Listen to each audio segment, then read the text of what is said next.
یہ جو اس وقت طالبان ہیں، یہ حضرت شیخ الہند رحمۃ اللہ علیہ کی تحریک سے جو لوگ جڑے ہوئے تھے آزادی ہند کے لیے اور آزاد قبائل کے اندر کام ہو رہا تھا، یہ ان کی اولاد یا اولاد کی اولاد ہیں۔ اس لیے یہ اپنا امام ان کو بناتے ہیں، یہ کہتے ہیں کہ وہ ہم جس طرح انہوں نے اپنی ساری زندگی ملک کی آزادی کے لیے، یعنی استعمار غیر طاقت کے چنگل میں ملک پھنسا ہوا تھا، آزادی کے لیے کام کیا تھا، اسی طریقے پر ہم بھی ان کے راستے پر چل رہے ہیں۔ بس اتنی بات ہے۔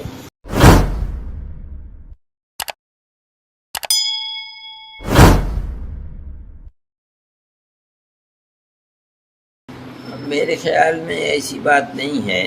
اس کا اصل سبب وہ یہ کہتے ہیں کہ ہمارے امام حضرت شیخ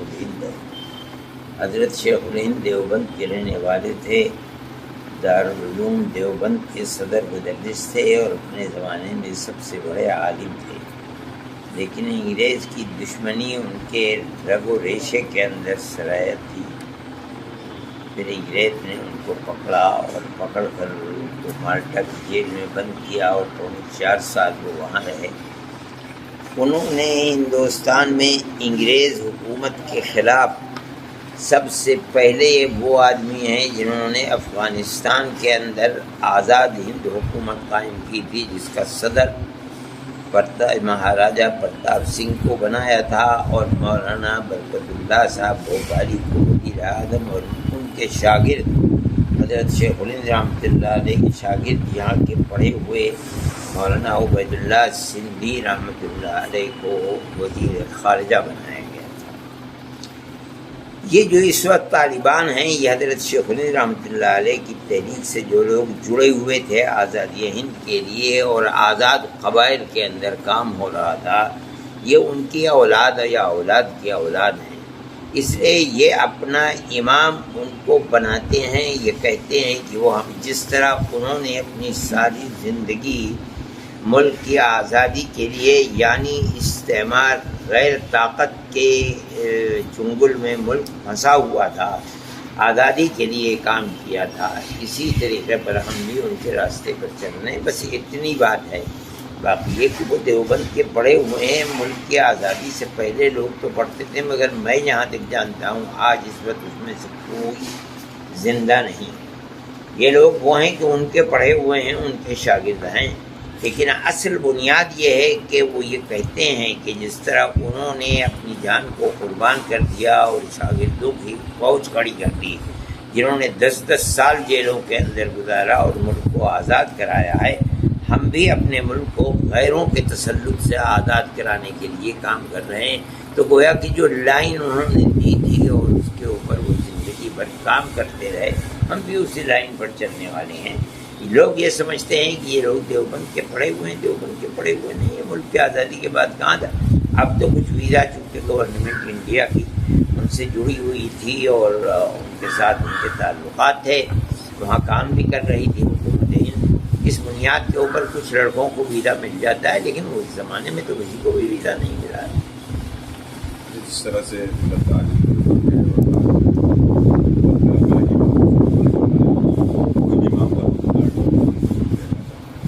اس میں مطلب کس کا رول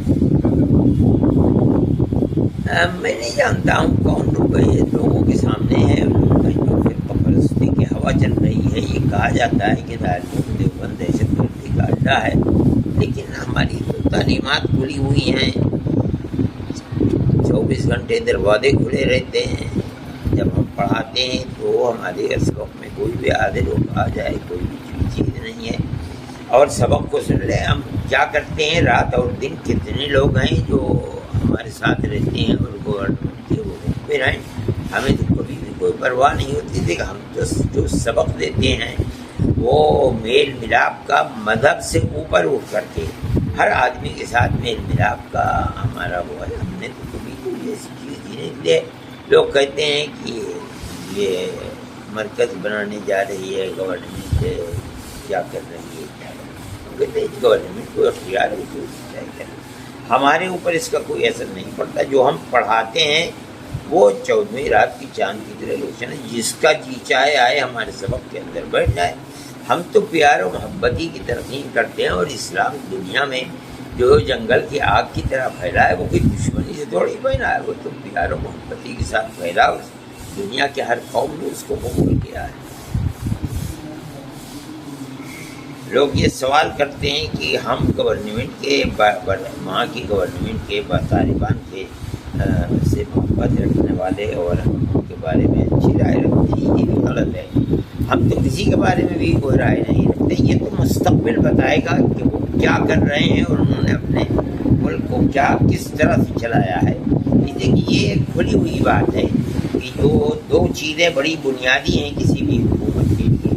ایک تو یہ ہے کہ ملنے جلنے والے جتنے بھی لوگ ہیں ان کے اندر میل ملاپ اور محبت کو پیدا کرے. آپس میں دشمنی کو جنم دینا یہ کوئی چیز نہیں ہے. میل ملاپ کسی بھی طبقے کے اندر، اقلیت اور اکثریت کے اندر، ان کے ملک میں بھی اقلیت اور اکثریت ہے. اگر وہ ہر اقلیت کے فرد اور اکثریت ایک ہی پیمانہ رکھتے ہیں، کسی کے حق کو نہیں مارتے بلکہ ملک کی ترقی کی سطح کے اندر معاشی اعتبار سے، تعلیمی اعتبار سے، رہن سہن کے اعتبار سے اگر ایک پیمانہ ہے، دو پیمانے نہیں ہیں، ہم ان کی تعریف کریں گے. اسی طرح سے اگر ملک میں وہ امن و امان قائم کرتے ہیں، ہر آدمی کی، چاہے وہ ان کا اپنا ہے یا اقلیت کا فرد ہے، عزت بھی محفوظ ہے، مال بھی محفوظ ہے، جان بھی محفوظ ہے. اگر وہ اس طریقے پر چلتے ہیں ہم تالی بجائیں گے، ہم کہیں گے بہت اچھا ہے. اور اگر اس طریقے پر نہیں چلتے تو دنیا ان کی مخالف ہوگی، ہم بھی اسی رائے کے اندر کھڑے ہوئے ہوں گے. اچھا حضرت، ایک سوال اور ہے کہ جب دارالعلوم سے پوری دنیا میں لوگ پڑھ کر گئے، دنیا میں سوچ کو مطلب کہنے کا ہے طالبان سے ہی جوڑنا حکومت کو، یا اور کسی نہیں، دنیا میں جو لوگ گئے ہیں پڑھ کر کے وہ اپنا کام کر رہے ہیں. کہ جس ملک کے اندر بھی بیٹھے ہوئے ہیں اس ملک کے اندر اپنا کام کر رہے ہیں، یعنی اپنے دین کا کام کر رہے ہیں. طالبان تنہا وہ لوگ ہیں کہ جو ملک کے اندر یہ کہتے ہیں کہ ہم جہاد آزادی وطن کر رہے ہیں، جس طرح ہمارے ملک کے اندر جہاد آزادی وطن ہوا ہے. یہ قوم ایسی ہے کہ وہ کسی غیر کے تسلط کو اس نے کبھی قبول کیا ہی نہیں، آج بھی وہ قبول نہیں کر رہے ہیں. اس کو وہ دیوبند سے جوڑتے ہیں، وہ حضرت شیخ الہند رحمۃ اللہ علیہ کے تحریک سے جوڑتے ہیں. جو میں نے کہا کہ وہ تحریک جا کر کے افغانستان میں رنگ لائی تھی، اور ایک طبقہ تھا جو ان کے ساتھ کھڑا ہو گیا تھا افغانستان کے اندر، اور انہوں نے جا کر کے وہاں آزاد ہند حکومت قائم کر دی تھی. یہ سب حضرت شیخ الہند رحمۃ اللہ علیہ کی تحریک سے جڑے ہوئے لوگ تھے. اب حضرت شیخ الہند رحمۃ اللہ علیہ کے اسی لیے جب حضرت شیخ الہند رحمۃ اللہ علیہ کے انتقال کے اوپر جو وہاں ان لوگوں نے تعزیت کا جلسہ کیا تھا، اس کے اندر افغانستان کے بالکل بالا تر اونچے سے اونچا آدمی موجود تھا. تو اس وقت کے جو حاکم تھے انہوں نے کہا تھا کہ شیخ الہند نہ تما کر آ رہا تمام کرم. جس چیز کو شیخ الہند پورا نہیں کر سکے اور دنیا سے چلے گئے، میں اس چیز کو پورا کروں گا. آج اس کا پھل دیکھنے کو آ رہا ہے. وہ قوم کھڑی ہو گئی، لیکن وہاں اقلیت اور اکثریت ہے. اس لیے کہ یہ جو لوگ طالبان جن کو کہا جاتا ہے یہ سب پشتو بولنے والے ہیں، جو جنوبی افغانستان کے ہیں. شمالی افغانستان جو اوپر ہے اور روس کی ریاستوں سے ملتا ہے، تاجکستان اور اس کے درمیان میں تو صرف ایک دریا ہے، ادھر تاجکستان ہے ادھر افغانستان ہے.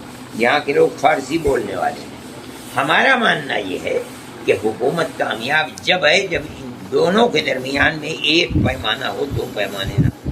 جب یہ صورت ہوگی تو ہم کہیں گے کہ حکومت کامیاب ہے.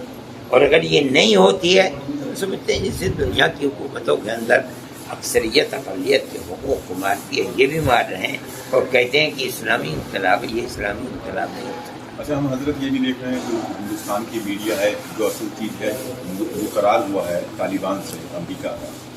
طالبان پہ ہندوستان کی گورنمنٹ نے سائن کی، اس چیز کو نہیں بتا رہی. ہم نہیں جانتے ہیں کہ کیا ہوا ہے اور کیا سائن کیے ہیں. ہم اس کے اندر کچھ بول بھی نہیں. یہ سیاسی معاملات ہیں، انہوں نے کیا کیا ہے کیا نہیں کیا ہے ہم اس چیز کو دیکھ ہی نہیں رہے. ہم یہ دیکھ رہے ہیں کہ جو کام ہوا ہے آیا وہ صحیح طریقے پر اپنے یعنی کام کو کرتا ہے یا نہیں کرتا ہے. ہمارے نزدیک اس کی بنیادیں دو ہیں. میں نے کہا کہ ایک تو امن و امان ہر سطح کے اوپر، عزت و آبرو اور مال و دولت ہر چیز کا محفوظ رکھنا. دوسرے یہ کہ ہر ایک کے لیے دو پیمانے نہیں ایک پیمانہ ہونا. تب حکومت چلے گی، اور اگر نہیں چلے گی تو اسی کے اندر سے دوسرا طبقہ کھڑا ہوگا جو جڑ اکھاڑنے لگے گا.